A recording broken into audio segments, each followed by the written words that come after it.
how you doing? I hope you're doing well. Quit laughing. This is serious material. Oh, that was too much. That was too much Jim Beam. Oh my god.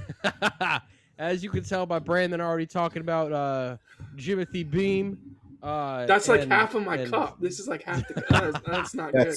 That's half cup too little, my friend. There's also no proof. I was just about to say there's no proof of Tommy drinking, and he immediately takes a sip as if to say, "Oh yeah, prove this, bitch." We are here. We are here. We are drunk. If you can read, this is the second annual. It's not annual. We do this much more frequently. Second. This is the second drunk podcast. I hope you're doing well on this Saturday night. You might be listening to this on a Tuesday. I don't know. But we got some good noises in the background. Yeah. So we got that Foley going. I wonder how Foley's doing tonight. Now, this is the podcast that we go into with absolutely zero damn planning whatsoever, and that's why it's the most fun to me, because who knows what topics. As someone who plans that will get everything in their life. Yes. No, I'm just as an autistic motherfucker, yeah, I'm part of the Puzzle Piece clan. As PPK, bitch, hold it down. As someone that's in the member, you can say that. It's fine. I have a membership card. I like planning things. Yeah. When the alcohol gets going, the planning goes down. That's what happened with. I'm just gonna share for everyone. That's what happened with his bachelor party. What do you mean? There was a plan, but like not really. He was like, "It's just vibes. We're just gonna be there." And then where he's like, "We can go to a barbecue place. We don't have to go to a barbecue place." I'm like, "This is great." I'm like, "This is the best Mitchell." Like, we don't need like spreadsheets and that shit. was forcibly drawn out was Madden. Yeah, it was Madden. That was the only thing that was outside of that. There was no plan. Everything else was like, "Yeah, dude, let's just vibes." And even once we got into that, once we got into that, I'm like, all right, we can kind of adjust this a little bit. Yeah. You didn't have to get like spreadsheety with it, you know? No. I was hoping for the spreadsheets to come out. Like I was waiting for the spreadsheets to come out. Be like, guys, we need to go get barbecue. We're gonna get like 3 pounds of brisket. Okay, this pound of brisket is now that would have been hype, but we just got too much food that needed to get used. No, and even then, we didn't use all of it. Oh, it's still sitting in my kitchen, dude. Wait, really? Yeah, some of it is. Yeah. Nice. I still have some Coronas sitting around here. Oh, sick. I'm not going to drink them tonight, Bring them to your. I think what I would like to start this episode off with is we are officially a quarter through 2026. True. Can you guys give us a update on what? Oh, like a pole position. Hits and what movies have been flopped. Mitchell, do you want to go first? Would have been flopped? Like... Yeah, because you've been slacking. Well, no. It's just not in my letterbox. It's just not in my letterbox. Okay, I guess so. Well, you have been slacking. There's a lot of stuff that you haven't seen. Yeah, I haven't seen Hoppers. I haven't seen Crime. You haven't seen Hoppers. You haven't seen Wuthering Heights. You haven't seen Crime 101. You haven't seen Scream 7. Are any of those going to make your top 10 outside of Hoppers? Hoppers isn't going to make my top 10. Okay, then we're good. There's only 2 movies that I've seen this year that have a chance of making my top 10. And recommendations, plot them down. And that is 28 Years Later, The Bone Temple. Yes. Which, again, as someone that wasn't the biggest fan of 28 Years Later, I think that this should hold more weight, because I think that even if that movie didn't work for you, there's plenty to love in this. It has a more consistent tone. And if you did love that movie, then the Power Rangers are kind of cool. It actually works in this movie because it's more consistent. Tommy, it pop out of nowhere. The Power Rangers work. Are they fleshed out more? Oh, they're like nasty people, and they're terrifying. They're terrifying humans. This movie is disgusting, but it works. I love it in the best way possible. But it's also got a giant heart at its center too, because like Ralph Fiennes is. This might be my favorite Ralph Fiennes performance ever. Which is crazy, because Ralph Fiennes is which is insane to think about. Because he's been an incredibly accomplished actor for decades. In a movie just recently, Conclave. He was awesome. Oh, I thought I was like, yeah, it was called 28 Years Later, The Bone Temple, Brandon. Yeah. No, you're right. No, Ralph Fiennes is awesome. Like, I think he can do anything, and this role he does is just immaculate. I mean, he's on his like. He's such a phenomenal actor, but he, for some reason, has not become a household name. Yeah, I think he just likes doing his own projects. If you don't know his name, you a bitch. Well, most people who don't know who he is, Voldemort. Like, you know him from Voldemort. But that's the thing is people don't like recognize him because with Voldemort, like he doesn't really look like Ralph Fiennes, so you're like, oh, like who is that? Yeah. Like, yeah. No, and I think he's gonna be Snow in the new Hunger Games movie. Yeah. I mean, the crazy thing is, Tommy, we're talking about a guy who played Voldemort, played a Catholic, he's in Conclave, just like the main character of Conclave, and now he's playing this like person in this zombie world, like in 28 years later, the Bone Temple, where honestly, my favorite role of his might still be the Menu. You know? Oh well, he's the chef in the Menu. He's like, wait, you want me to make you a burger? I'll be honest. I'll make you the best damn burger you've ever seen. I think the Menu is what introduced me to Ralph Fiennes. He's no substitutions from Voldemort. Yeah, he's so good. And then after seeing him and putting face to the name, you forget he's Voldemort. Like you forget he's Voldemort in Harry Potter. But he's so good in it. I mean, obviously, when he goes like, "Oh, I get out," everyone's like, "Oh my god," making fun of him. But it's like, it's so good. I think the first thing I saw him in without the Voldemort makeup on, he actually had even more Voldemort makeup on because he was playing a Nazi in Schindler's List. Oh, that's right. He is the guy in Schindler's List. Yeah, you forget about that. But no, but that's what I'm saying. Like he's played all these roles that are like crazy range for an actor. Have you seen the Grand Budapest Hotel? No, but I've heard. You need to see. You need to see Grand Budapest Hotel. Is he like a completely different character in that movie too? He's hilarious in the Grand Budapest Hotel. Of course Hotel. he is. He's the main guy in the movie. Do anything. And he's great. I think he can do anything when it comes to acting. Like I think you can give him anything. He's in some of the James Bond movies, and he can do it. Yeah, he's. I think Bone Temple is my second favorite movie. I'm with Mitchell. Bone Temple is my second favorite movie of the year. I think I know what the first one is, but yes, I just saw it yesterday. I saw it for the third time today. Spoiler free. I'm gonna try to be spoiler free here. So Project Hail Mary is gas, yes. Mitchell. It's just straight up gas. I'm a little pissed off that you got that one in the box office draft. I think it's gonna make some money. It's already making money because it's doing really, really well. It's holding really well because everyone loves it. It's one of those movies that, like, Bone Temple. Love the Bone Temple. Great movie.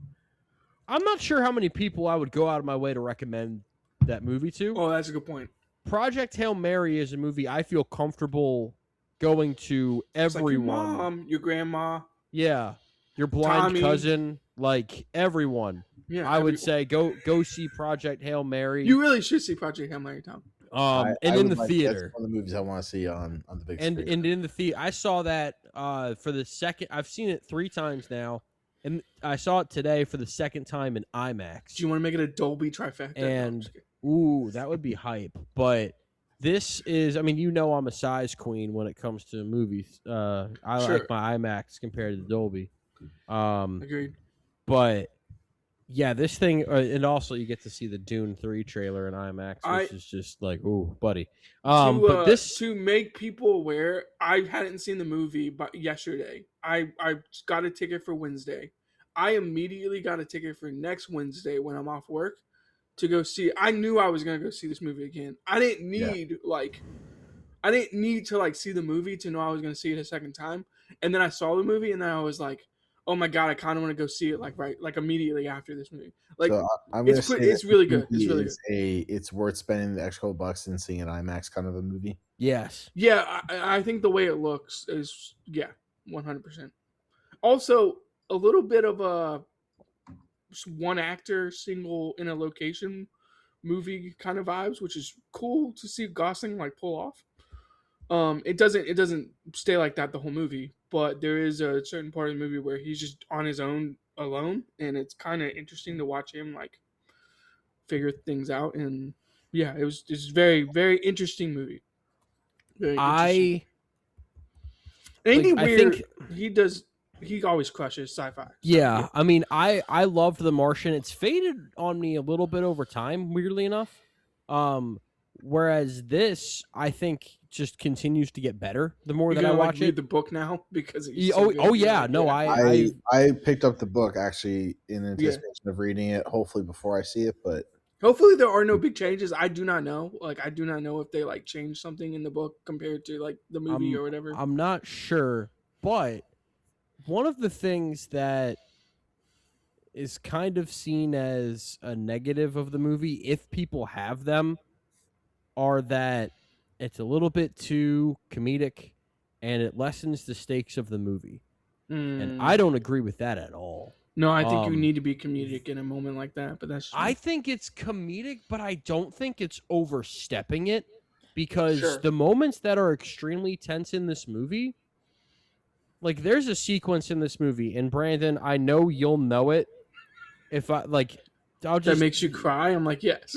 Well, multiple sequences. There's multiple moments. Whenever Ryan Gosling cries, it's contagious. I'll just say that. There's a scene where he cries about something, and I just can't help myself. But there's a scene in this movie where Ryan Gosling is like outside the ship trying to collect something. And it is one of the most tense things, and then what immediately follows it. It's one of the most tense things I've seen in movies in a long time, to where I cannot understand people that say, oh, well, there were no stakes to this movie for me because it was too comedic. I couldn't get into it that way.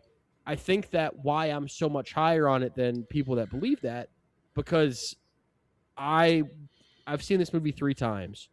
And every time I watch it, I'm just like, I lose the information that I know what's going to happen. Right. And I'm gripping you almost my get seat. Sucked in. You get sucked into the movie anyway. Yeah. And that, even with movies that I love, that does not happen to me very frequently. Sometimes it does lose a little bit upon rewatch. You know what I was thinking about in terms of movies that do that? Like The Town has no business being as good as it is. It's just a heist movie about bank robberies. But that movie sucks you in a way. Like I was watching one of the end scenes of The Town today on like my phone, and I was like, this movie like sucks you in. It's like, oh damn, like I want to see what happens. And like I already know what happens. I've seen The Town. You recommended to watch The Town a year ago, Mitchell. I've seen that movie 3 or 4 times now. That you hadn't watched in a year. It, so that I've seen that movie 3 or 4 times now. And like every time I see a scene or like I want to watch it, it's like it like sucks me in. I just saw like the Bane opening scene in Dark Knight, and it's like, or like Dark Wait, Knight have Rises. you never seen The Dark Knight Rises before? No, we covered it. What are you talking about? We did the podcast. Okay, no, you're right. I'm like, I was saying I've seen Dark Knight Rises. I'm saying I saw it like pop up on my phone, like on Twitter, and I just was like, oh, I gotta watch this scene. Like there are movies that like do that. They just like drag you in with like whatever it is. Like you can know what's gonna happen and it still sucks you in and like drags you in. I think this movie is gonna be like one of those movies where there's gonna be scenes where it's just gonna like suck people in. They're gonna be like, oh, that was one of the best scenes of the decade. Like it just, yeah, I personally believe that. Also, Tommy, one of the things that I think is gonna make this movie even more timeless is that there is an alien character in the movie. And a lot of movies in the last 15, 20 years would have gone the CGI route with this character and could have done a fine job with it. I mean, we've seen movies with CGI aliens that are totally believable and totally fine. But they actually used like a puppet for this alien, and they had like practical effects and puppeteers and stuff. And it looks spectacular. Like the Yoda route. It looks so and it good. looks spectacular. And I think that lends to the relationship between Ryan Gosling and this alien. Puppet has physicality. Like it exactly, has, yeah. It's a tangible thing. And so it makes you relate to it a lot more. It makes you fear for its safety a lot more, which I think is one of the reasons why the tension is so high. And I also love the way that the story was told, where you're kind of learning things about Ryan Gosling's past as you go further along into the movie. As he's learning them, like as he's relearning them. Yeah. And what they choose to reveal and when they choose to reveal it I just all thought that was just masterful. And again, I know that that's giving the movie credit for things that are probably established in the book. Source material. Yeah. But, I mean, they adapted it really well. And by the way, also, Tommy, I'm sure you probably know this. This is directed by Phil Lord and Chris Miller, who directed the Jump Street movies. They did Cloudy with a Chance of Meatballs. They did the Lego movie. God, what a filmography. And they're also writers on the Spider-Verse movies. Of course they are. These guys are... And they were originally supposed to direct Solo. And they did a little bit of Solo before Disney threw them to the side, which... Great job, Disney. Another mistake by Disney. Yeah, exactly. Wouldn't be the first time Disney has... No, exactly. No, these are two guys that you absolutely... just throw the bag at and see what they can do. And they knocked it out of the park with this. It's a charming movie. It's a movie I would recommend to just about anybody. And it's definitely my favorite of the year so far. I'm not going to give it... I mean, it's an A+ for me. I'm not going to give it a percentage because the first time I watched it versus the second and third time I watched it are so kind of wildly different that I kind of just want to watch it at home and wait until I'm at home. It's kind of like the F1 experience, where every time I've rewatched it, I'm just like, man, I was too low on that. Yeah. And I kind of want to wait to see if I'm just hyping myself up or if it's actually that good for me. You know how Josh put in the chat that he was watching F1 on the plane, I guess, or he had F1 downloaded, which again is kind of weird in my opinion. Disrespectful to watch F1 on the plane. It's fine. At least he ended up watching it. I will say this. I was picking between Top Gun Maverick and F1, to watch the night before. I was just up and I was like, okay, I've watched the first Aliens. Should I just watch Top Gun Maverick or F1? And I loaded up F1 and I was like, no, let's do Top Gun Maverick first and then go to F1. So I watched Top Gun Maverick and then I was like, okay, this movie is just straight up electric. And then I got to F1 and I was like, yeah, I was too low on it first time. My grade has gone up, and up, and I've seen it 6 times now. That grade has gone up every single time. I'm like, yeah, electric. I'm like, I think Kaczynski knows what he's doing. So, yeah, I think Project Hail Mary is going to be like that. Although I have a super high grade. I'll give percentage. I don't care, Mitchell. I'll give percentages. That's fine. F. No, I'm just kidding. F. No, I'm kidding. A+, 58.3. Project Hail Mary. Damn. Above American Beauty. Let me do some research real quick. Let me just see, because I don't think it would, but that's let me make sure. That's gonna be a top 3 movie, I think. Yeah, that would have come in just a smidge below Sinners for my number 2 movie last year. That's awesome. I had a 59.3 for Sinners, so that's actually disgustingly low for Sinners. Yeah, maybe. Also, Tommy, because I know that you catch these things kind of late, like a bitch. I mean, oh no, he's trying to watch this in theaters. He said he's trying to watch this in theaters. No, but I'm saying other things. Hoppers was a really enjoyable movie. I really liked that. Seeing it Wednesday. That was one where there's a moment midway through that movie where you kind of do a double take, and you're like, did they just do that in a kids movie? Because holy shit, and it completely changes the whole movie. It's like a Puss in Boots move? Is it like Last Wish? It's not that dark, but it is on that level of way to not treat kids with the Nerf bat. Yeah, this is a kids movie. I kind of appreciate that. I mean, Disney's always been kind of well-known, especially Pixar, for throwing Pixar kind of hidden. Pixar is not afraid to be this. But Pixar's kind of been I don't know. This decade hasn't really been. Fair enough. And Pixar hasn't been trash, but I mean, Soul is still great, but then I wasn't a Turning Red fan. Soul's a good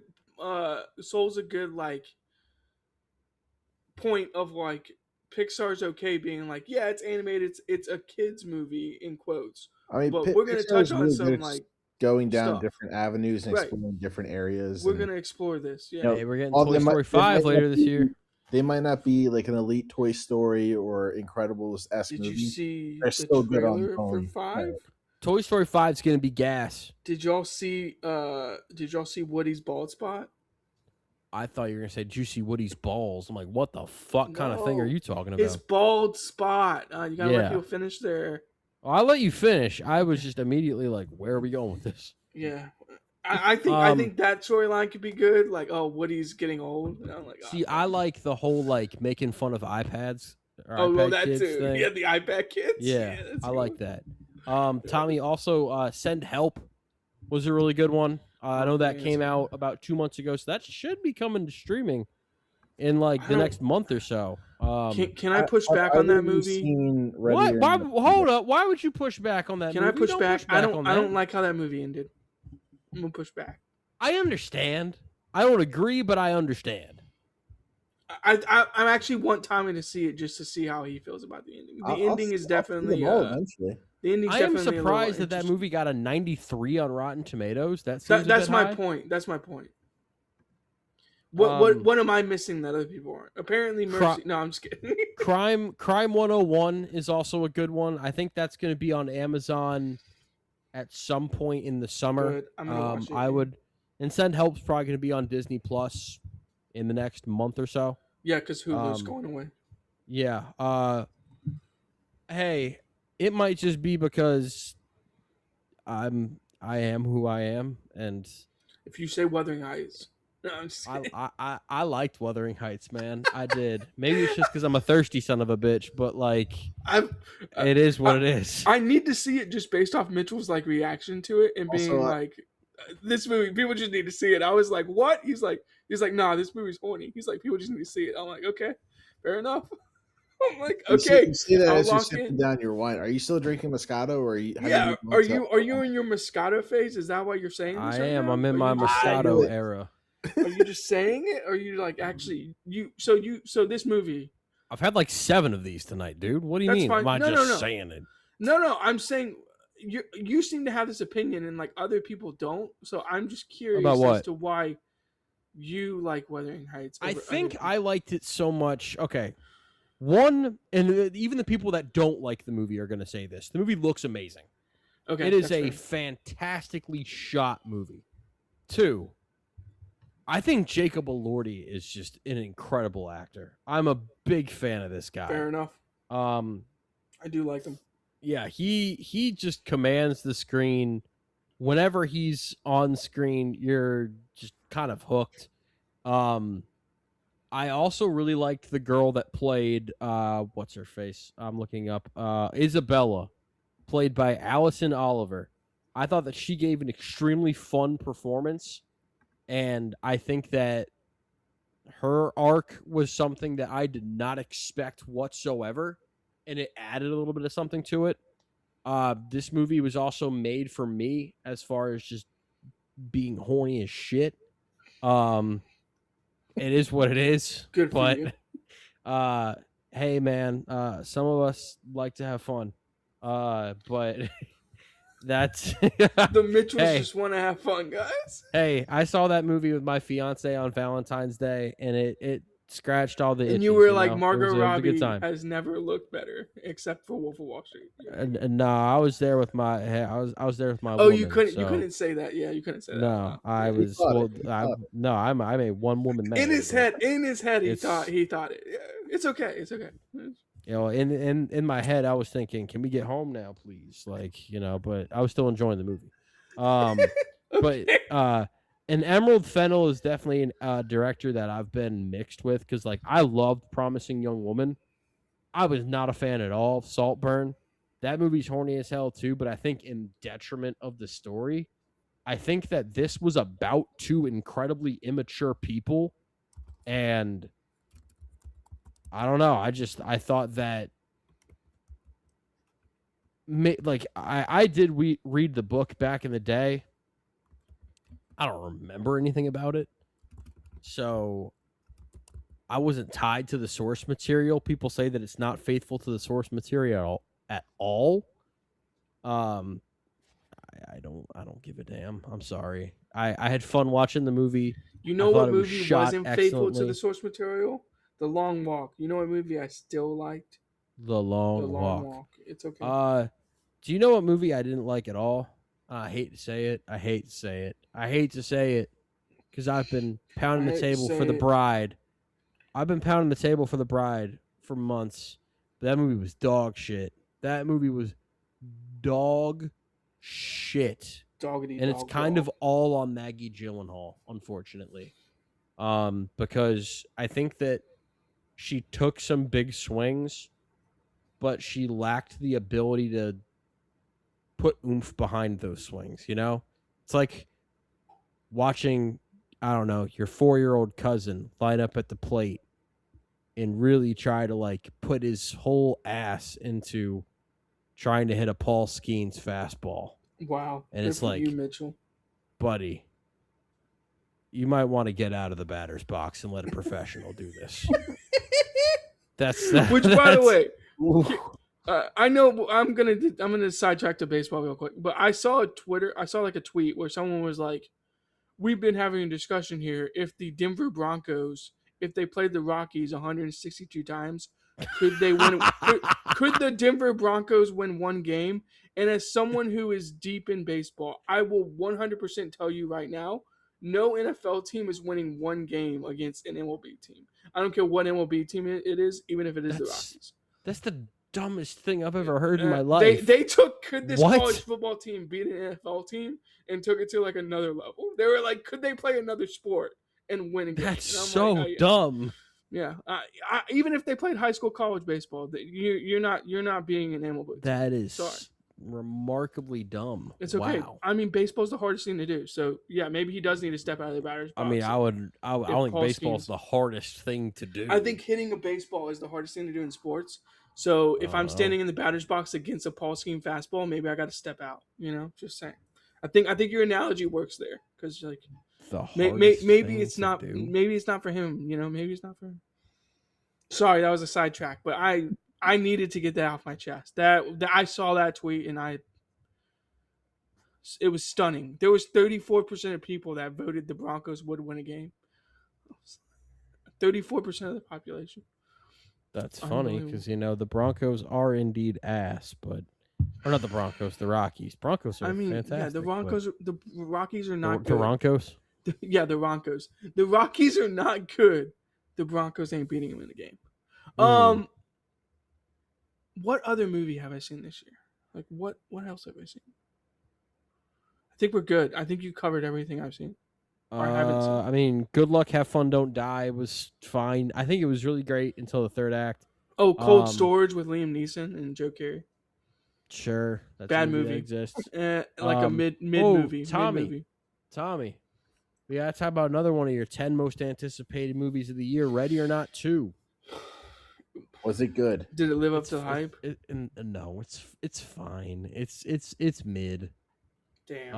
Was it as fun as the first one, or no? The first one's just better. Yeah, the first one. I think the characters. I think the family is more fun. I think that's really what it comes down to. Is the family's more fun in the first movie. There's less of a sense of been there, done that with the first movie.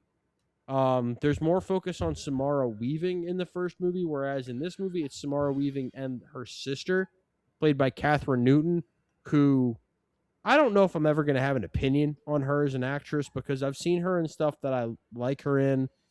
She was also in Ant-Man Quantumania and Detective Pikachu, so maybe she should just never be in high-budget blockbusters because she's like high-key bad roles, booty cheeks in those movies. Mm-hmm. But like I liked her a lot in stuff like Abigail. Like if you've seen Abigail, I think she's really fun in that. Oh, okay. And this is actually from the same directors as not just Ready or Not, but Abigail and Scream 5 and Scream 6. So it had potential. It had potential. It had potential, but it just kind of reeked to me as movie that didn't justify its own existence. You know? Interesting. Yeah. I think that everyone loves Ready or Not, and me even more so than most other people. I really enjoyed that movie. And Samara Weaving is still great in this one too, but it's just a case of there not being enough material for a sequel, the writing not being strong enough, and I mean, some of the action is fun. There's plenty of blood. It's not a bad time. I'm not going to just come out and shit on the movie. There's another movie out right now called They Will Kill You that is basically the exact same thing as this. Oh, really? Which is strange. I haven't seen it, but I'm hearing that it is like and from the trailers, it's the exact same thing as Ready or Not. And I think that they're both kind of cannibalizing each other's box office, that and Project Hail Mary coming out. Tough. I think that they're both kind of flopping because should have put one in February. And I also think that as much as this sentiment is, I will add correctly, rising throughout the country, I do think people are starting to get a little sick of the Eat the Rich movies because we're just getting so many and they're all the same. You know what movie I was thinking of when you said that? Not that movie is this, but How to Make a Killing. I don't know if you ever saw it. I didn't see that. Good movie. Apparently no one else did. I heard no one mixed else things about it. Yeah, so the way they tell the story is weird. Glenn Powell in it is good.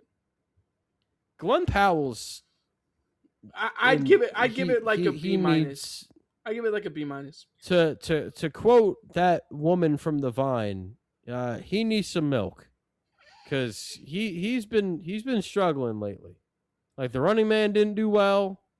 How to Make a Killing didn't do well. It is his fault. Okay, hold on. I mean, I liked The Running Man. He's good. I think he's good in both of those movies. The movies themselves are not good. So he did that whole Chad Powers thing. No one really liked that. Like, fair enough. I think he had a really good 2024 with Hitman and Twisters. I think he's still on the top white boys of.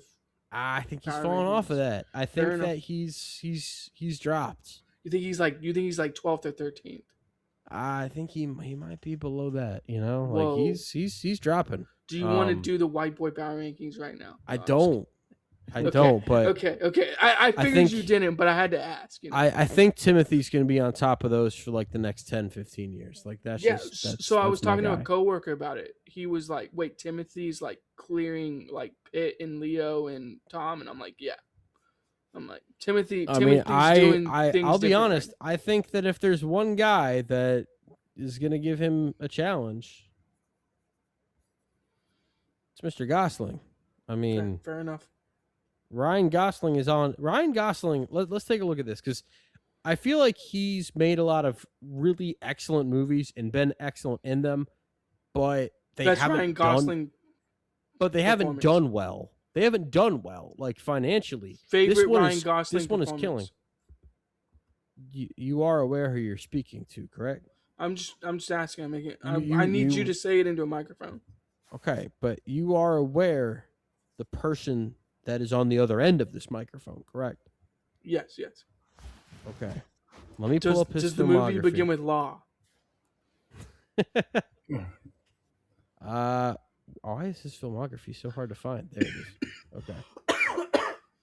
All right. I mean, does the movie have a land in it? Does the movie have a land in it? I mean, but it's so hard to just like be like, yeah, I know. I don't think it's Project Hail Mary, or I don't think it's Barbie, or I don't think it's Blade Runner 2049, or I don't think it's The Nice Guys, or I don't think it's Drive, or I don't think it's The Place Beyond the Pines, or I don't think it's Blue Valentine. Like, this dude has so many damn heaters. So good. And yet it all comes back to La La Land. Yeah. It all comes back to my favorite movie of all time, La La Land.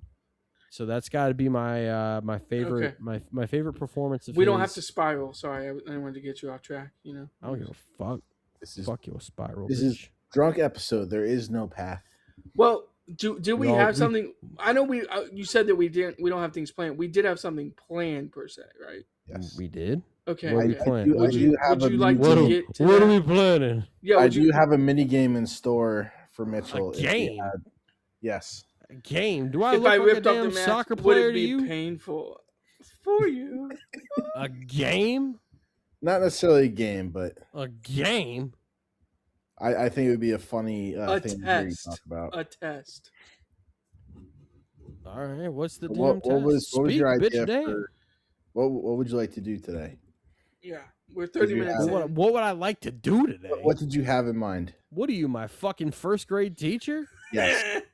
What do you want to do today, Mitchell? I want to learn how to use the bathroom. What? Mr. Rogers' Neighborhood. Welcome in, kids. What would you like to do? Exactly, damn pedophile. Did you have a draft or something in store that you want to do as well? You can't say that about Mr. Rogers. Well, I was talking about Tommy, not Mr. Rogers. But... Okay, yeah, sorry. Yeah, that makes it better. Yeah. Makes it so much better. Yeah, what was the idea? Repeat the question. What was the idea? He was asking what was the idea. Yeah. What was your idea? Yeah, I'm trying. I mean, I know we have no plan. What was my idea? I don't have any damn idea. We're 35 minutes in. I feel like we should start doing. We should do something. Yeah. Hello, my baby. Hello, my darling. I did like Tommy steering the discussion for 2026 movies. I appreciate that. All right. 2026 movies. No. We were talking about we were the quarter way through. Movies. Yeah, Paul. So, Mitchell, you're getting. I'm 85%. By the way, I'm 85% done with 2011. Like that is coming. Why were you watching the Pitch Perfect movies together? Where did that come from? What do you mean? You were messaging about the Pitch Perfect movies. Oh, I just was watching that on Netflix because I was just like, it's kind of a slow work day. Let me put something on. I saw those movies. A slow work day. Let me put up Pitch Perfect. I love it. Yeah, I was just like, slow work day. Let's celebrate with Anna Kendrick. Worst ways to go. So that's what I did, and the movie really grew on me. I'm not a Rebel Wilson fan by any means, but no, that movie was it was a good time. I enjoyed myself. Okay. Your idea. Was I supposed to have an idea? You definitely had an idea. That was the whole point of doing this episode. I just wanted to drink and talk to my friends. I mean, I do too, but we don't need to do it into a microphone. I feel like it needs to be a little more entertaining. Okay. All right. Did you have a plan, Tommy? Apparently, Mitchell didn't have a plan, which is I just don't buy that. I don't have a set plan, but I have an activity that we can do that might take up a little time. An activity? Okay, thank you. This man said he had an activity. Right. The one and only Activia. What the fuck is an Activia? All right. What do you mean? I got an Activia. Activia is like the people that say Missouri as opposed to Missouri. Activia is yogurt. What are you talking about? This activity is called Mitchell Saves Hollywood. Oh, wow. Mitchell Saves Hollywood. Okay. Yes, I feel like I could do this. Mitchell, I think you're out of the three of us, you're the most outspoken when it comes to just actively shitting on actors in movies. So I think it'd be entertaining. I feel like I'm the most outspoken about anything that comes after the end of that sentence. So what I need you to do is pick three of your favorite actors or actresses of all time. Oh, wow. Of all time? Of all time. Any decade. You're Mount Rushmoreing him right now? We're Mount Rushmoreing. You're like, please pick the Mount Rushmore. And if you need to add a fourth, well, that would be Mount Rushmore. That's not saving cinema, but yeah, that's four. Someone teach this dude how to count. Let's. You're long gone. It's okay. We're gonna power through. All right, so actors and actresses. All right, I'm gonna try to be any combination. I'm going to like you can say Kevin Bacon, even though like 6 Degrees is real. Why the fuck would I say that? Kevin Bacon's a good actor. What are you talking about? In some things, he's not in the Mount Rushmore. I'm just saying. All right. Hell no. Okay, so I'm going to be a chivalrous man. We're not a chivalrous man, but just an equitable man, and I'm going to go with 2 men as well as 2 women. Okay, good for you. So this is again personal favorites, correct? This is not a matter of. I want your personal favorite. This is your Mount Rushmore. All right. You got to put DiCaprio on there. I just think that man is so essential to growing my love of movies and the different type of movies that I liked. So I think I definitely have to put Leonardo DiCaprio on there. I'm going to put the actress that I think as of the last year or 2 or 3 has really started to get the flowers that I think that she's always deserved. And that's Emma Stone. I think Emma Stone is that good. Okay. I mean, you go back to things like, comedic performances and stuff like Easy A, Zombieland, or Superbad, and then you get Birdman, La La Land, Poor Things, and she Begonia, and she's just an actress that I think we've really started to take for granted just how good she is, which is unfortunate. Okay, so next up, as much as I love the guy, I'm not gonna put Timmy up there. He's not yet. Give him a little bit of time to just expand his filmography, and because he's made a lot of Dune movies, and I love those. But let me get some different roles. Gosling's definitely one you could put up there.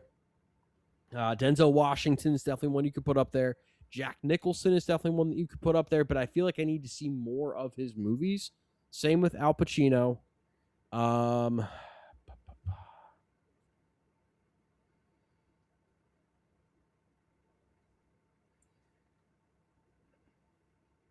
Man, I'm really running into a brick wall here.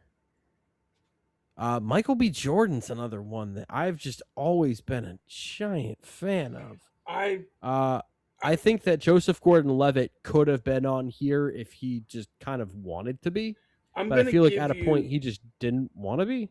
I'm going to give you Michael B. Jordan because I think you're going to watch The Wire at some point and you're going to be like, oh my God, he was like a great kid actor too. Like, yeah. So I would say Michael B. Jordan probably should be yours. Well, that's not how we do this, Brandon. I know it's not how we do this. Well, you're the one who refuses to watch The Wire after people tell you. I'm also not counting TV. I'm not counting TV. I'm just counting theatrical. Go with your gut. Where does your heart go tonight? Where does your heart in the Moscato lead you? See, a few years ago, I would have absolutely gone, give me Amy Adams. But her post 2020 career has been ass. So she's not on the Rushmore. She was on a heater in the 2010s though, man. She was on a fucking heater. All right, I feel like I might need to put Gosling on there. I feel like nothing else is coming to mind. I feel like I gotta go. You just talked about him for 5 minutes earlier. I think you can put him on. It'd be okay. Yeah. All right. So we're definitely putting a woman on there. Viola Davis is a strong option. That's maybe a good option. She is just a goat among goats. But that just doesn't really feel like it scratches the itch that I need. I mean, I could be generic and go Meryl Streep, but I'm not going to do that. That just doesn't feel right.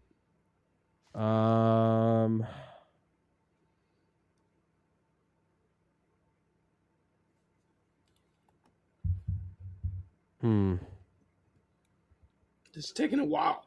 This is not an easy Mount Rushmore apparently for him. I think I could do mine. I think I could do mine really in 3 minutes. All right, Brandon. While Mitchell's thinking, give me yours. Yeah, if you want to, maybe you'll spring the trap. I mean, I think I would do Leo Michael B 1-2 for male actors. Okay.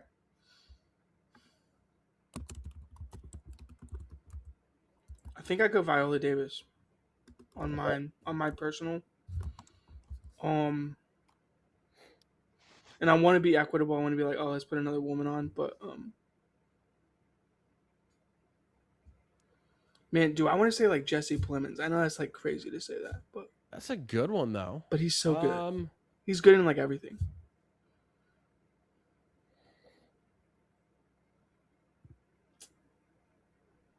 You know what? I think I have mine.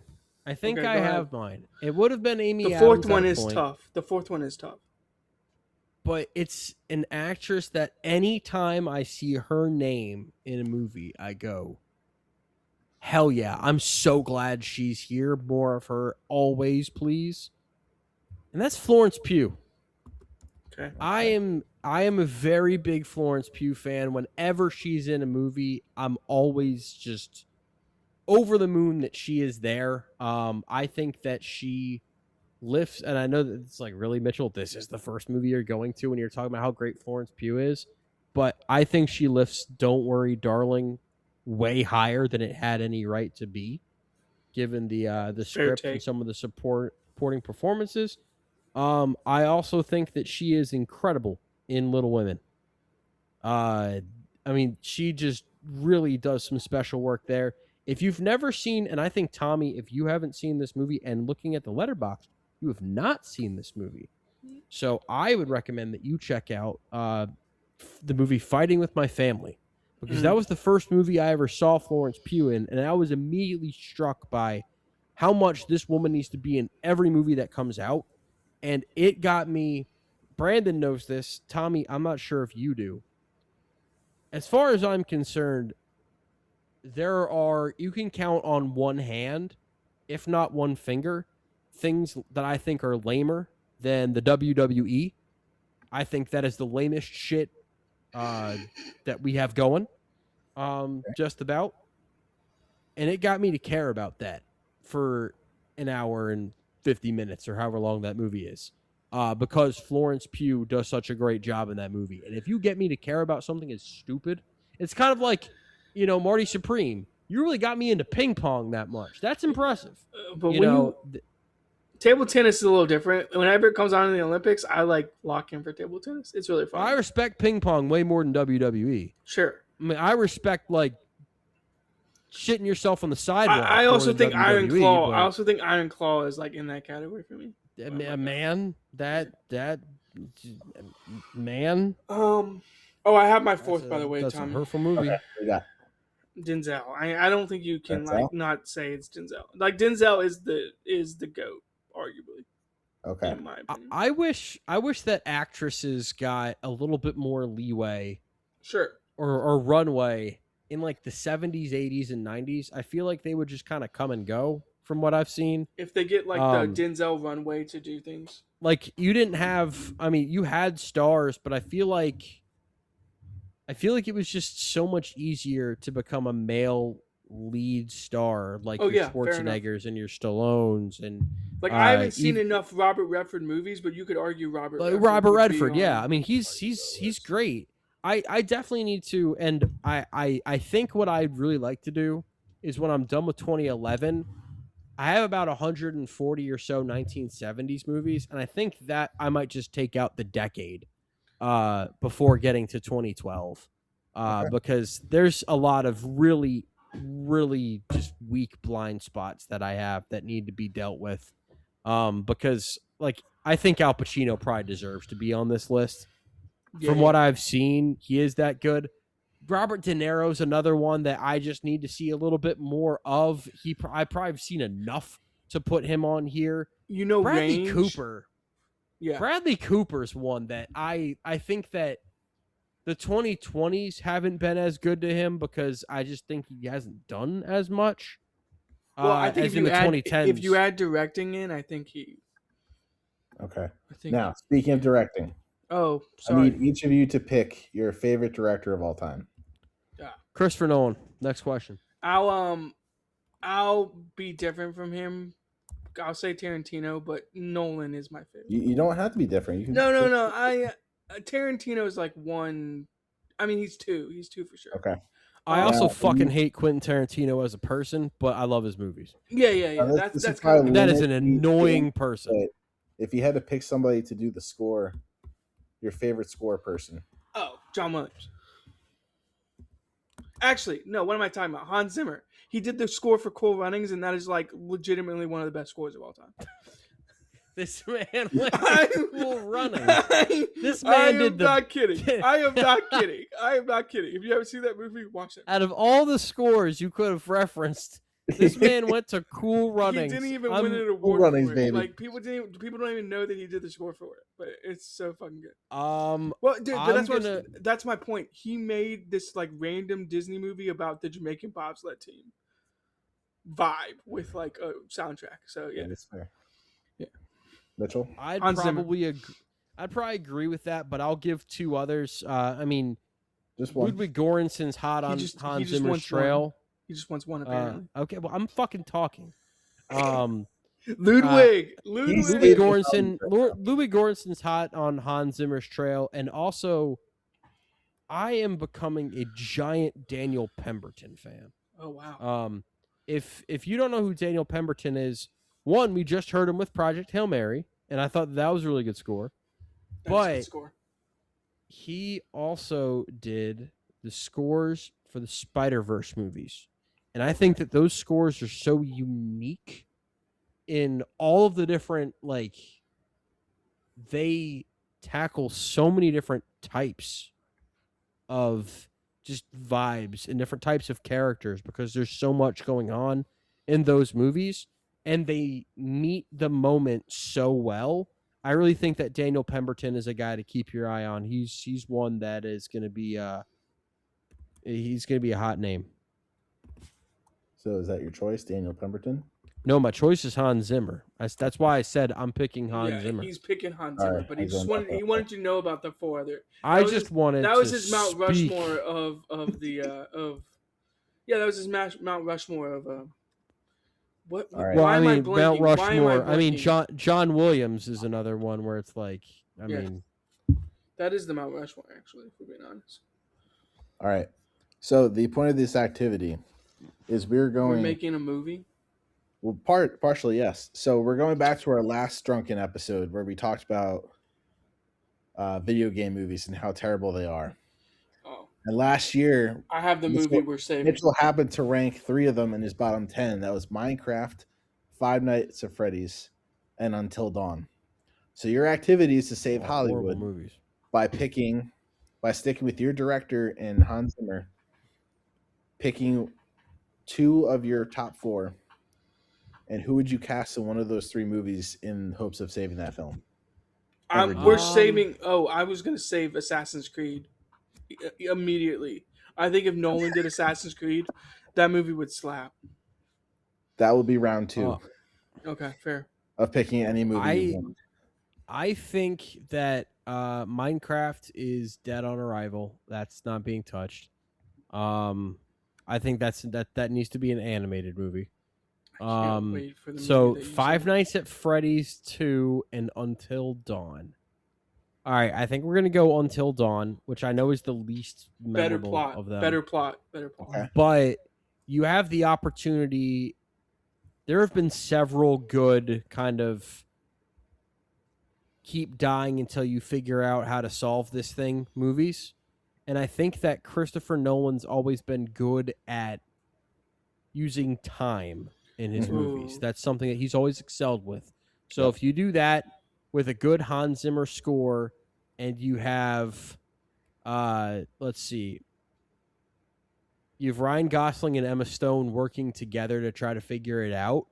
They've always had good chemistry in movies, whether it's Crazy Stupid Love, Gangster Squad even, and of course La La Land. You didn't list La La Land first is kind of surprising to me. Well, he was just I was going in chronological order. Top 3. Yeah. I think that if you make that a Ryan Gosling Emma Stone movie and make it about 2 people that are maybe estranged, maybe they used to date back in the day and they've kind of gone their separate ways or something like that. They come back together and they've got to try to figure this thing out, and as they do it, they get closer. That's how you but you also have some horror elements in there. Yeah, I think that you can make that work. Now granted, I don't think Emma Stone would ever sign up for that. I think Ryan Gosling would go. Well, if you got Christopher Nolan to do it, I think that anyone would do anything with Nolan at this point. If Nolan said, "Hey, I'm going to make a movie about, fisting your own ass for 12 hours. I forget, has Jesse Plemons done a Nolan movie yet? Because that's the matchup that I'm waiting for. Is I don't think he has. I'm waiting for Nolan to call Plemons and be like, "All right, Jesse. I know you do good projects. You don't miss when it comes to." Was he not in Oppenheimer? No, I don't think he was. No, he was the one white guy that was not in Oppenheimer. Yeah, but he would have been good in Oppenheimer. Barbie. He would have been good in Oppenheimer. I mean, they'll mash it up eventually. Plemons will be in a movie with him. All right, now Brandon, your pick. Okay, well, what movie are you solving out of those 3, and then we'll out of those 3? I'll solve Five Nights at Freddy's. Okay. At Freddy's 2. I think if you have an interesting main character, and by the way, I haven't seen the movie, but the first one, I do think there's something there, like with the like plot of Five Nights, that it could work if you do it a certain way and write it a certain way, and I think that's where Nolan could excel. I actually think Tarantino would be really good at Until Dawn if he ever decided to touch that. So, which he would never. So, we're speaking hypotheticals here, but out of my Rushmore, who am I putting in Five Nights at Freddy's 2? That's just crazy. I'm gonna put Leo in it. I think, but it has to be like young Leo. We have to like go back in time. Yeah, no. And put like a 25. We have to put like a 25-year-old Leo, like in Five Nights at Freddy's 2. Okay. And I think it works. Animatronics killing kids, Leo would still crush the role, in my opinion, if Nolan was writing it and directing it. That's fair. Or not writing it, directing it. You know. And then obviously the score would just be better because you have all the Five Nights. Yeah, you have all the Five Nights at Freddy's like stuff, but then he could probably like pitch it down. He would. Hans would be in his bag basically. So okay. I actually think that's a good movie. Like I actually think we're saving video game movies. You were saving video games in Hollywood right now. Yeah, true. Little do you know, ChatGPT is now drafting a script for you to send to. Damn, I should have turned it off. I should have turned off my laptop. All right, now if you want to go round 2, keeping your same crew, if you had to pick any movie flop. Oh, flop. Any movie flop. Who would you pick to try and save it? Any movie flop. Or just any terrible movie. It doesn't be necessarily. Any terrible movie ever. Any movie that you're like, that's a shitty movie that should never be made. These guys could have made it better. See, I think that we should be in the business of remaking the movies that didn't work, as opposed Drive to Away Dolls. Explain. I've never even heard Drive Away Dolls with some of these people in it. No, and honestly, bring Margaret Qualley into Drive Away Dolls again. I think she was really good in it. You're gonna make the same movie. Yeah, we're gonna make the same movie, but the direction and the writing is gonna be better. The direction and the writing is gonna be better. Like, yeah. God, what movie? Oh, I'll say it. It was on my most anticipated last year. It was like a D- movie. It's a mob movie. It should have been better. We're talking about The Town being a heist movie that should have been like this phenomenal movie. Alto Nights should have been fucking better. And I'm going to go with Alto Nights had the chance to be good and just got railroaded by. Now, who from your crew are you throwing in there? Obviously, I'm cheating and I'm going outside of my Rushmore. I'm putting Al Pacino in the movie. Al Pacino? Yeah, I'm putting Al Pacino in the movie. All right, so here's my idea, right? And I think that you guys are kind of close to this because we all watched this movie together recently. We're gonna make The Room. Oh no! Stop. And we're gonna make it. We're gonna make it good. Or we're trying to. We're gonna make The Room, but I want to see all of the best actors trying to do this. We're gonna get Ryan Gosling to play Johnny. Okay. And he's allowed to break in his lines, like almost like SNL, like a live taping. It's like a fourth wall break. Yeah, he's allowed. To we're gonna do Ryan Gosling, and we're gonna get Emma Stone to play Lisa. You're tearing me apart, Lisa. I see where you're going. Is young Leo the little kid that just climbs in their bed in the first scene? No, that's gonna be younger Timothée Chalamet. Oh my god. That's gonna be him. This is offensive. Mark is going to be Mark is going to be Justin Timberlake. Okay. I see it now. The Social Network. I see it. Well, we're also going to have a reunion of the Mickey Mouse Club with Ryan Gosling and Justin Timberlake. Okay. Yeah, that's true. The mom that has breast cancer that never comes back at all. Meryl Streep. That's going to be. Did you say Meryl Streep? Yeah. Dude, imagine the one-liner she delivers. Yeah, that is. You know what? That's a good idea. That is going to be Meryl Streep. The woman, just because I want to see it. The woman behind the counter at the flower shop, for some reason, is going to be Natalie Portman. It makes no damn sense for her to be Natalie Portman. That's going to be Natalie Portman. Chris R is going to be Zac Efron, playing it the exact same way that he did in The Disaster Artist. Just because that's an all-time great. Who the hell else is in that movie? That one guy that randomly gets head on the couch and makes weird faces. That's gonna be Michael B. Jordan for some reason. And yeah, that's about it from. Yeah, I like that. Okay, incredible. We're gonna remake The Room. I'm also going to be honest with you. Alto Nights already has Robert De Niro in it, so I think if we drop Al Pacino in the movie, it instantly becomes like at least a B movie. I still haven't seen it just because it just looked that bad, and after you told me it was terrible, it's boring. I don't. A movie with Robert De Niro leading it and being like that type of plot has no business being that boring, and it just is. Yeah, and I don't even think it's really De Niro's fault. Oh no, it's not. He's bad I think it's just the He's writing. not De Niro at his best. But the direction, what they decide to do with the story, is what makes it boring. Now, Tommy, would you like to hear what my backup idea was? Oh, you had a backup idea? I did. So I think you'll both like this. The movie that we're gonna be remaking is Joker: Folie à Deux. Oh, and is Joaquin still in it? Yeah, you're gonna do the exact same thing, except you're gonna make the movie that the first trailer actually promised. You're gonna make a movie where they are actually the Joker and Harley Quinn going out causing chaos. You drop the musical shit. You drop the trial shit. You drop the getting killed in prison shit. And you just make a movie where they escape Arkham Asylum together.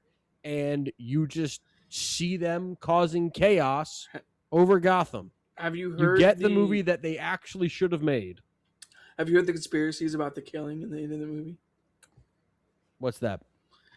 There's some wild conspiracies out there that like the guy who killed him is like actually the Joker. Oh yeah, no, I did hear that. My theory on that movie is too shit to have conspiracy theories.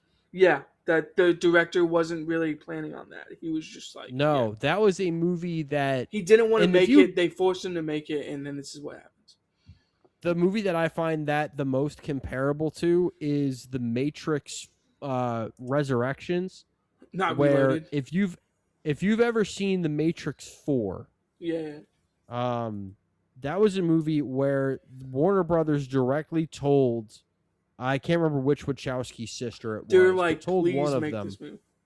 No. Oh, okay. They said, we're gonna give you the first, like, you have first right of refusal, but we're making this movie with or without you. Oh, that's crazy. Yeah. When studios do that, said, I get so pissed. They said we're making this movie with or without you, and you've got to make it by this time. And she was like, yeah, I'll make this fucking movie, but I'm going to talk shit about making this movie the entire time I'm making this movie. And it was horrible. Like, I understand wanting to do that, but that is a terrible movie. But I also don't blame directors or people sometimes if like that's what they decide to do. Like again, I don't blame him for making Joker.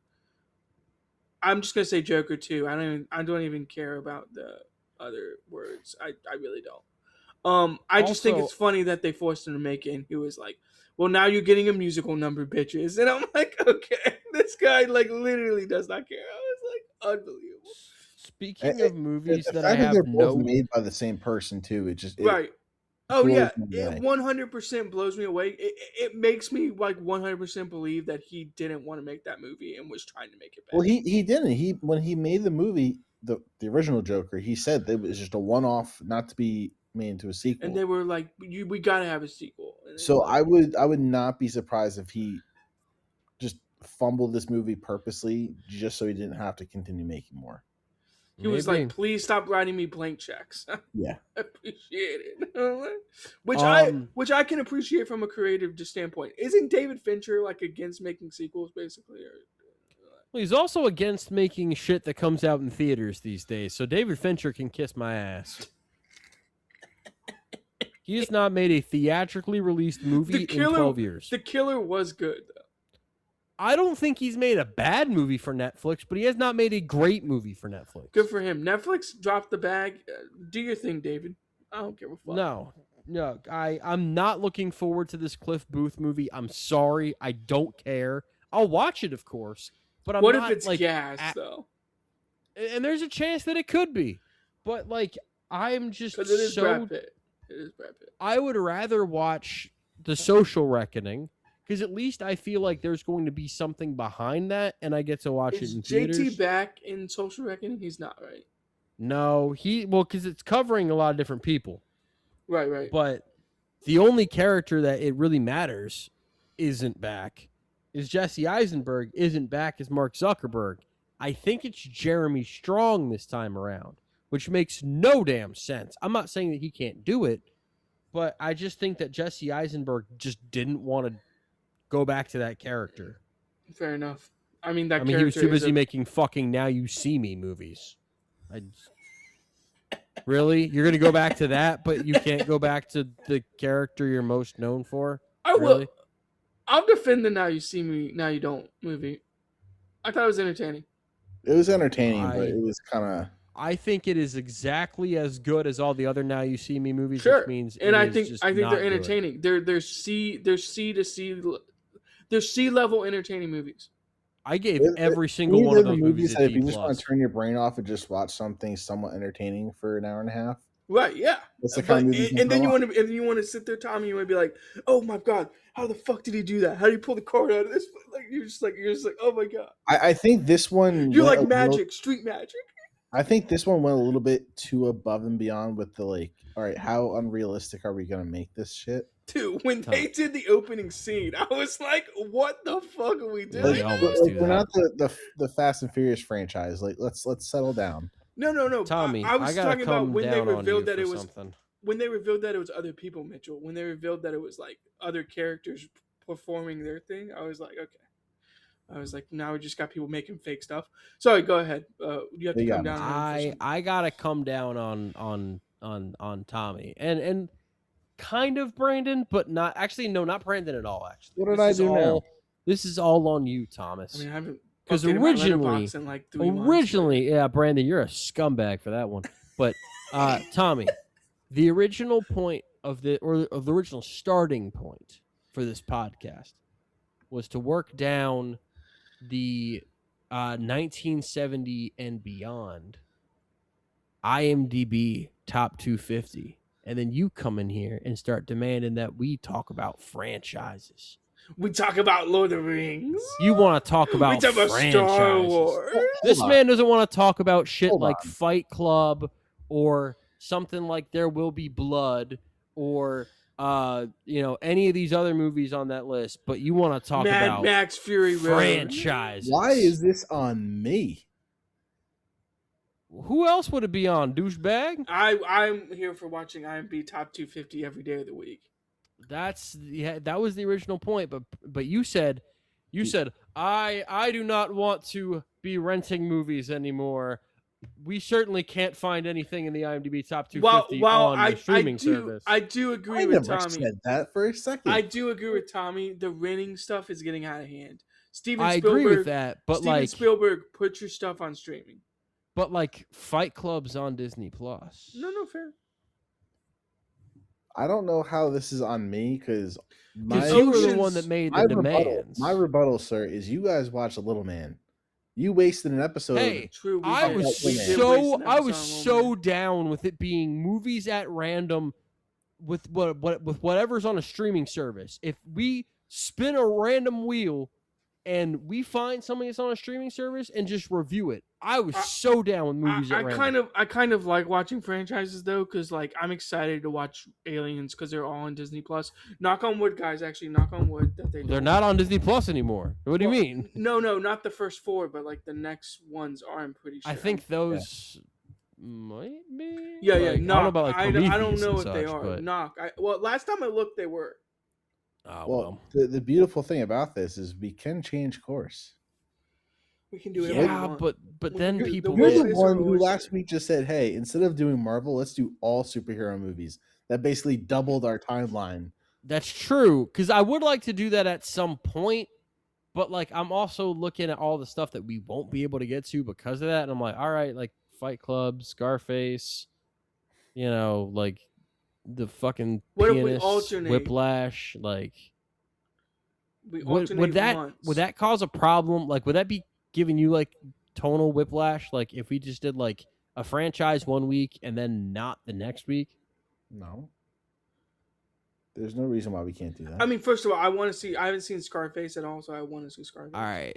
So here's what I like think. I like how that was the like over the top tipping point. Last Drunken podcast, we discussed movies from the IMDb top 250 that we want to do. So right, do we have the list? Yeah, we've got. I don't have it on me, but we've got some of them. Yeah, I think that we should do our franchise top 250, franchise top 250, franchise random. Whoa. Franchise 250, franchise 250, franchise random. We probably need to brand the franchise one as like something else, like press play action franchises or something, or the franchise. I don't even think we need to do that. I think we could. That's what I'm saying. I was trying to. I think if anything, you gotta brand the random ones, because we're talking about Marvel, we're talking about like David Fincher, and then it's like, why are you reviewing Little Man? Like The Last Duel. That's not on the IMDb top 250 or in Marvel. The Last Duel and Flubber. So hey, if we want to do Aliens, this is great. I love how you're changing the schedule in the middle of this podcast, and we do Alien 3. Okay. And then we'll figure out the top 2. Let's do the quadrilogy. We might as well do the quadrilogy. Well, yeah, we're doing Alien 3. We're doing Alien Resurrection. Okay. And then we got to do like Fight Club, because Fight Club's the next one up. And that's on Disney Plus. Okay, that's on streaming. Okay. That's on Disney Plus. Again, knock on wood. These could leave at any point. Let's do Fight Club. Is 7 on anything? Because that would be 7. Oh, I already watched it in theaters already. So good. Is there another Lucky number 11? No. We can come back to that, but if we want to get a random one on the books for down the road, I'm also cool with watching all of Fincher too. I'm also cool with doing that. Tommy and Brandon, I will give you pick a number between 1 and 4,521. 69. Really? It's so predictable. All right, so hey, Tommy, you might like this. Congratulations, Tommy. 69. What? Does it have to be 69? I really fucking hope not. Tommy, your first selection for movies at random. A Bug's Life. Fuck yes. I mean, so now we have to watch Ants. So Brandon, or Bees, or the Bee movie. Oh, the Bee movie. We have to watch the Bee movie. 4,521. Pick a number. 2,178. 2,000. See, that's more what I'm going for. 69. What are you, 5? Yeah. 2,178. I hope it's American made. All right, I got a lot of scrolling down to do for my this. fault. I didn't realize you were You're scrolling. You're going to be like the M or N category. I didn't realize you were scrolling. My fault. 2,178. All right. Let me see it. I got to see if it's on something as well. Just pick the next closest one that's on stream. That movie's not on anything. What movie was it? You'll never know because it's not on anything. That's not on anything either. I have the means to get movies rental for you. This man said, "I have the means to get movies," as if it was like crack cocaine. I just have a video vortex near me. That's why. Guy. I just have a video vortex near me, so I can probably. All right, so A Bug's Life and Moonstruck. I've never heard of Moonstruck, which makes me. It stars Cher and Nicolas Cage, which makes me incredibly interested. I'm actually I'm in on that movie. Just Cher won the Oscar for Best Actress for this movie. Okay, great selection by me. Great selection. Yeah. So A Bug's Life and Moonstruck. This is gonna be crazy. That's an insane double feature. You're Originally, Brandon, you picked a movie called Three Women. I don't know anything about it, but it's not on anything, so. Okay. It's not Little Women, though.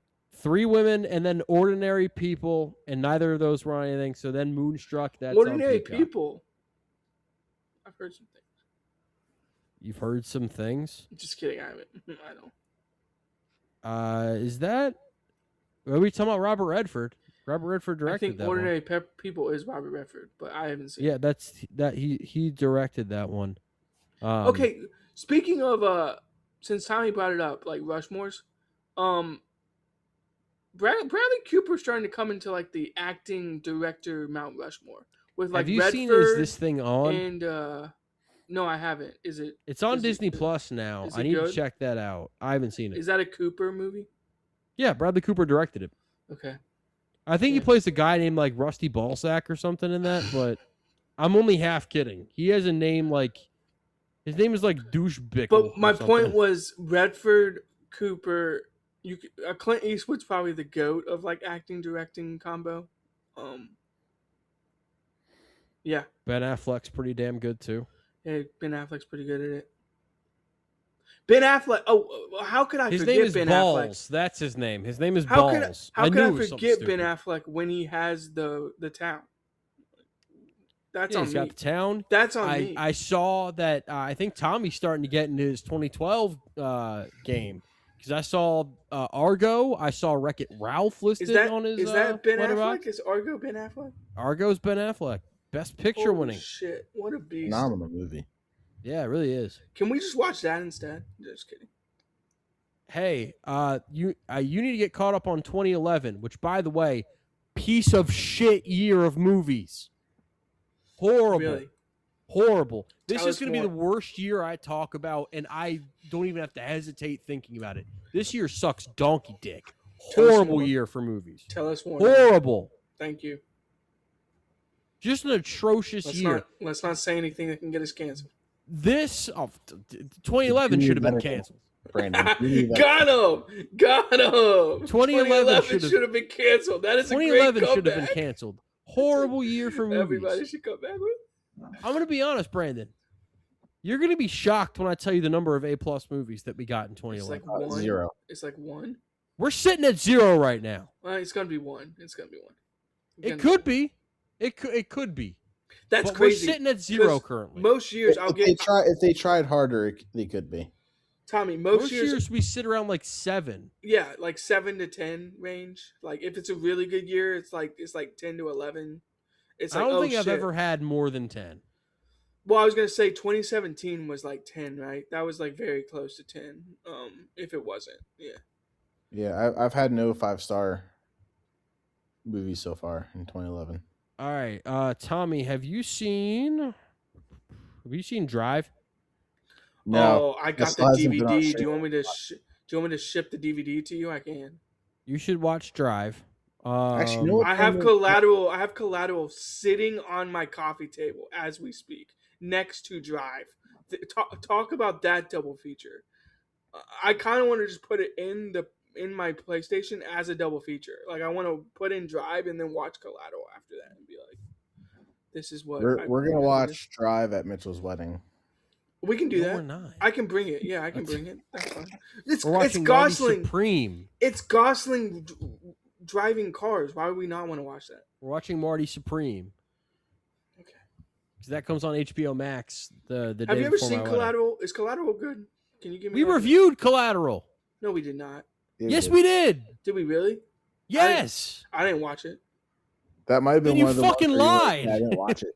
You lied about watching the movie? You're talking about the Jamie Foxx, Tom Cruise. Yes, we reviewed that. Did I watch that movie? There were a few movies during that stretch where you're like, yeah, I never actually watched it. Oh, I never got to it. and then I saw it at Barnes & Noble and I picked it up. So I do have it. I'm going to watch it. I have to go back and listen to that. Did you just bullshit your way through that review? No, I probably told you I didn't watch it. Because Tommy's right. You probably did. I did say there have been a handful of reviews that I did not actually watch at the time. It just bullshitted off of. What? What a beast! What a beast! Yes. What? Which and ones? You guys what? never fucking knew. That's all right. If you're gonna play this game, take the damn court. What? Take the damn court. What? What are we doing? Why are we doing this if you're not gonna watch the fucking movie? Sometimes you can't get to them. I mean, it just is what it is. Then say, hey man, can we push this back? Well, no, it was just because I'd rather you watch the damn movie. I couldn't say that to you for Collateral. I mean, there was no. Shut the fuck up. For not Collateral. I watched the trailer for the movie and I googled what happened in this movie. If I had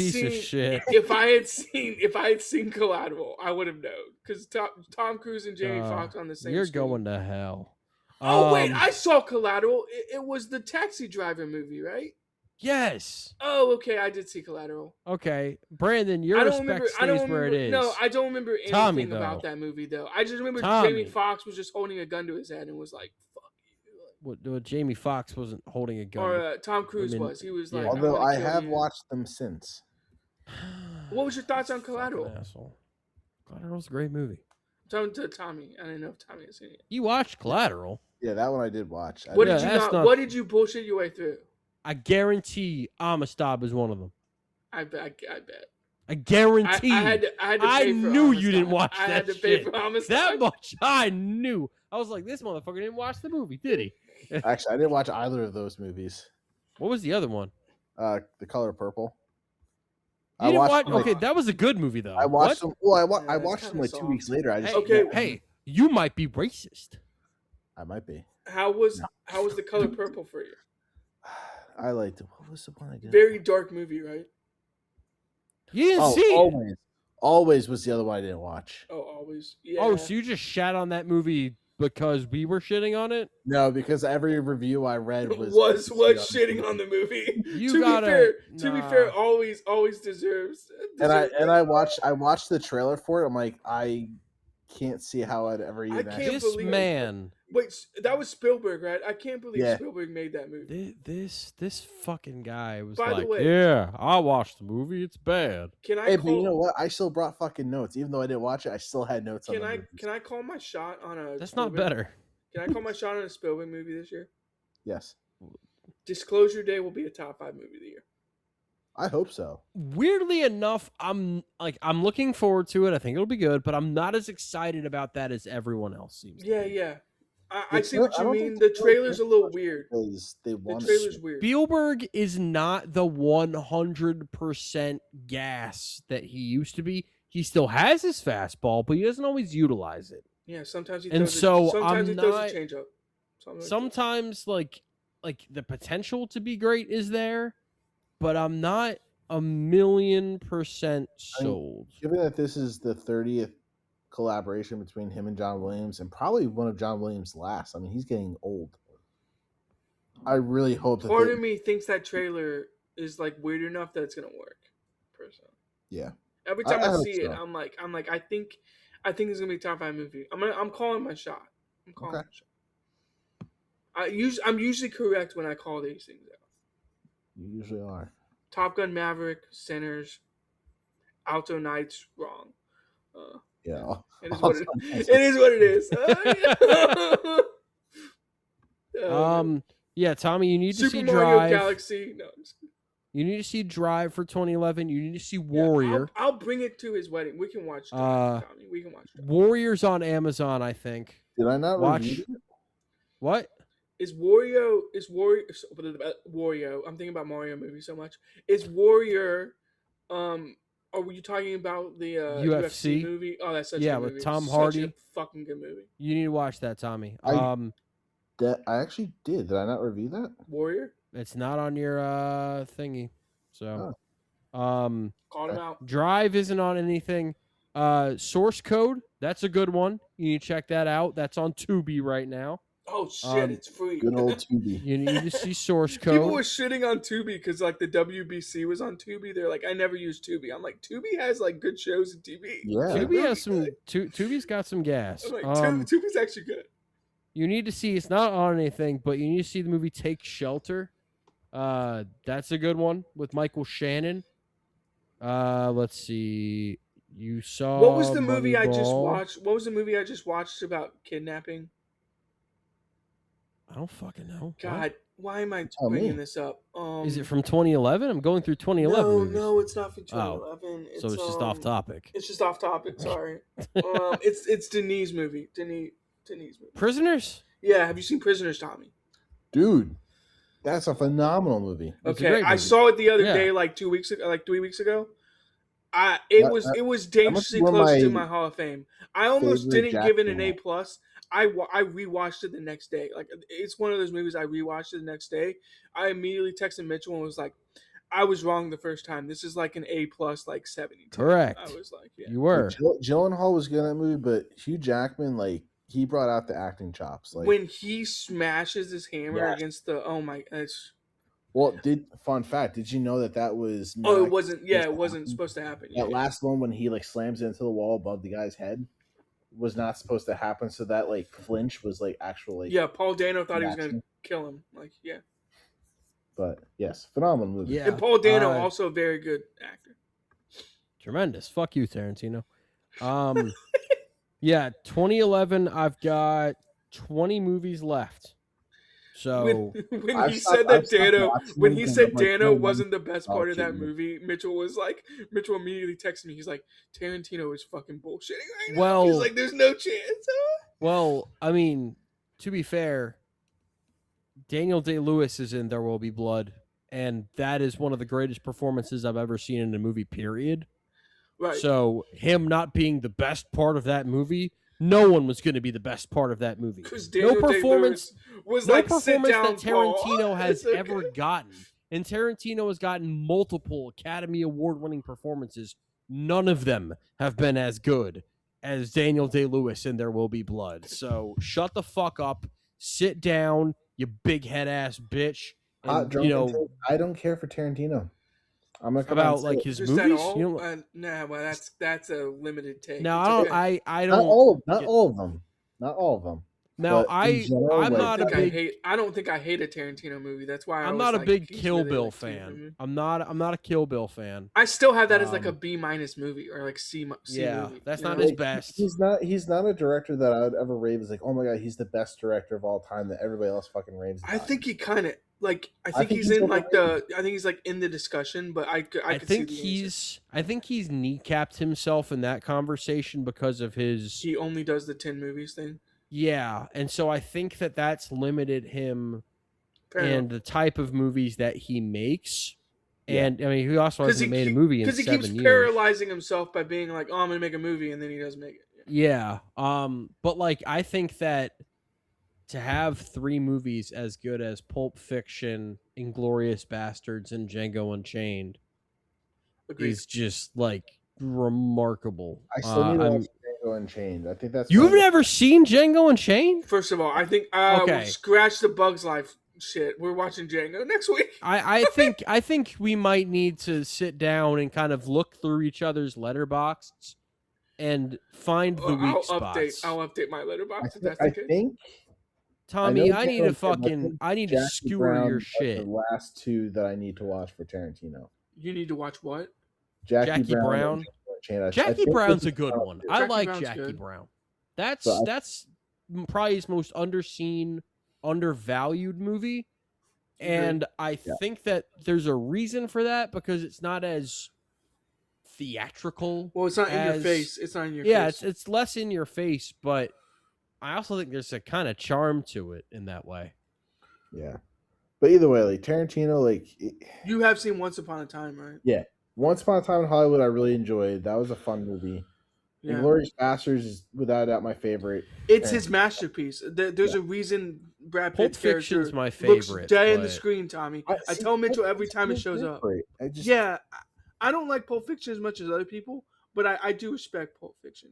I do respect Pulp Fiction. Like I appreciate his style in directing movies, but just like when Reservoir people rave that Dogs. he's like the greatest of all time, I'm like, no, I don't see it.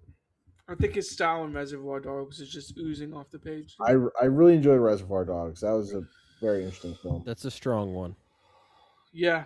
I mean, I'm telling you, I think Tarantino is like top 5. I know people don't like to say that. But I like Nolan a lot better. Even though I enough. shit on Tenet and you would like Steve. Well, you like Steve. Yeah, you don't like Tenet, so your opinion doesn't really matter. David Fincher would probably be one of his favorite directors, if we're being honest.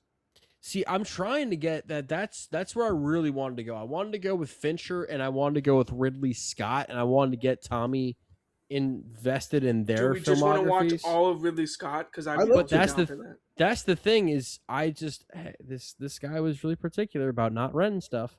So, and I get it, I do. Fincher doesn't have a ton of movies. It costs in general, $4 per rent. That's the thing. Well, I mean, if you get a VPN, like that's like $1 a month, and you're giving away secrets, dude. Yeah, I'm just saying, get a VPN and doors unlock. Right. Looking at Ridley Scott's, I think 90% of it's on streaming because they're such popular movies.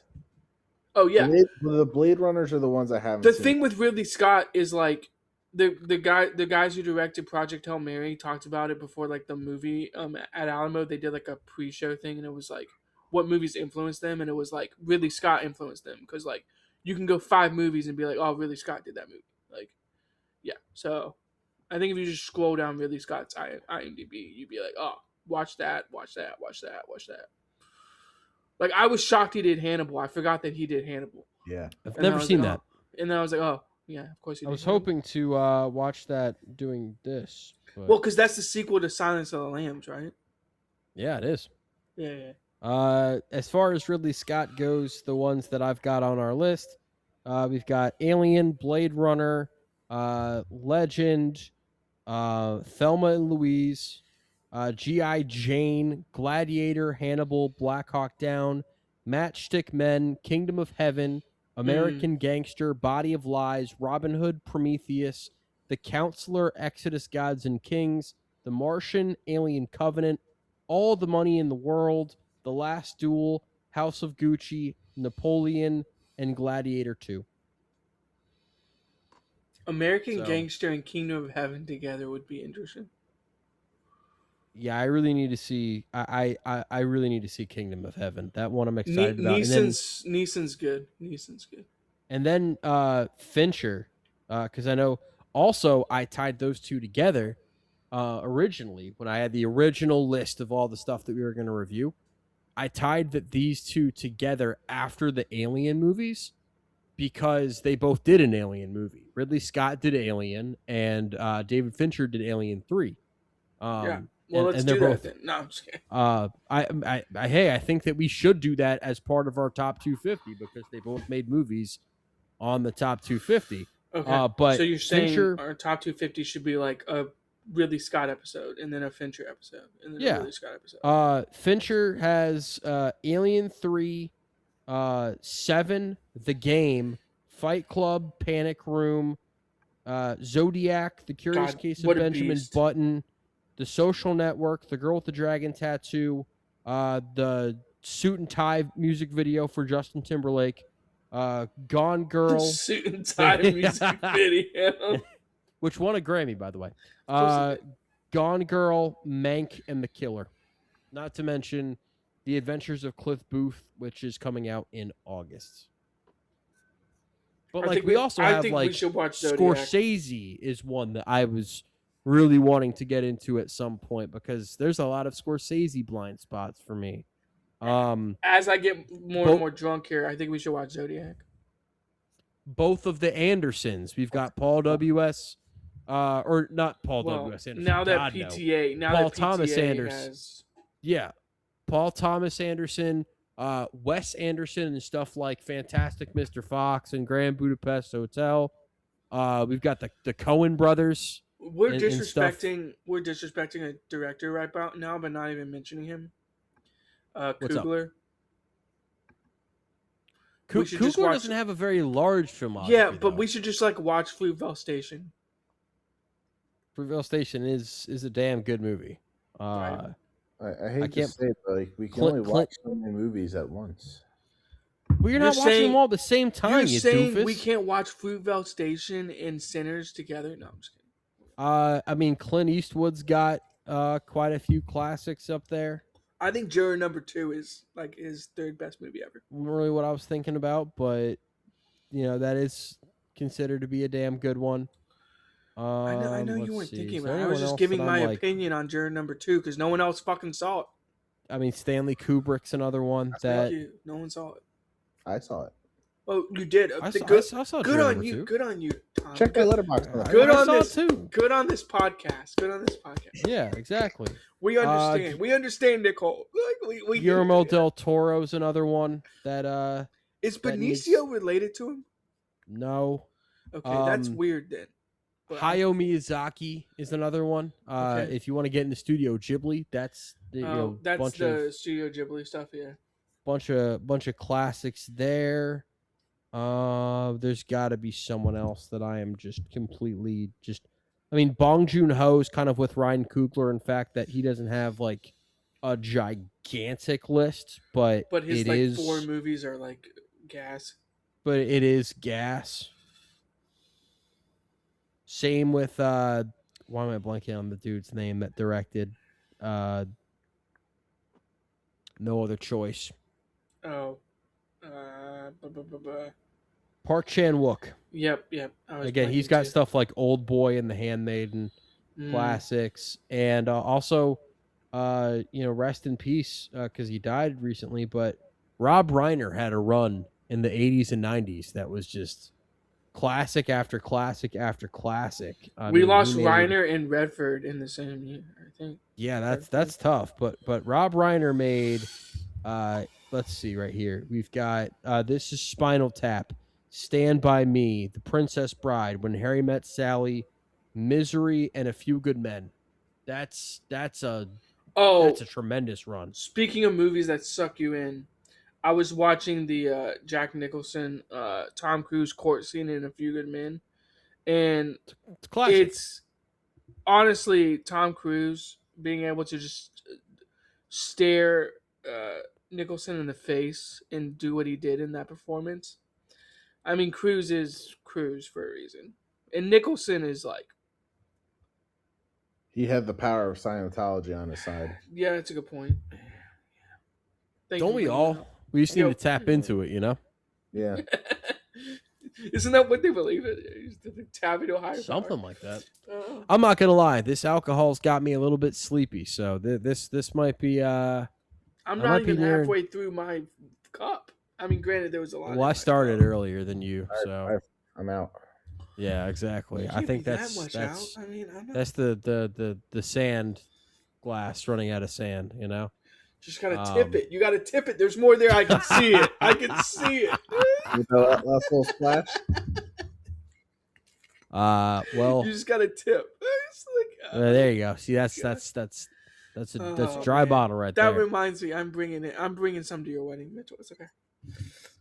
As long as you keep that tucked away, I'll be responsible. Thank you. I'm gonna wear one of those beer hats with the straws. They are not going to allow you in with that. He's gonna wear the. They can try and deny me entry. He was number one. Yes. He was number one. Hey, I wouldn't mind it, but some people. I'll just hold out a puzzle piece and say I'm part of the club. You can't tell me I can't. He just pulls out a bottle tray and he's like, "Fuck you." PPC holding it down. He's like, what do you know about this? You don't know about that puzzled life. Yeah, I'm gonna go head hit the pillow, as the folks say. Y'all take it easy, be good or don't. I don't fucking care. Goodbye.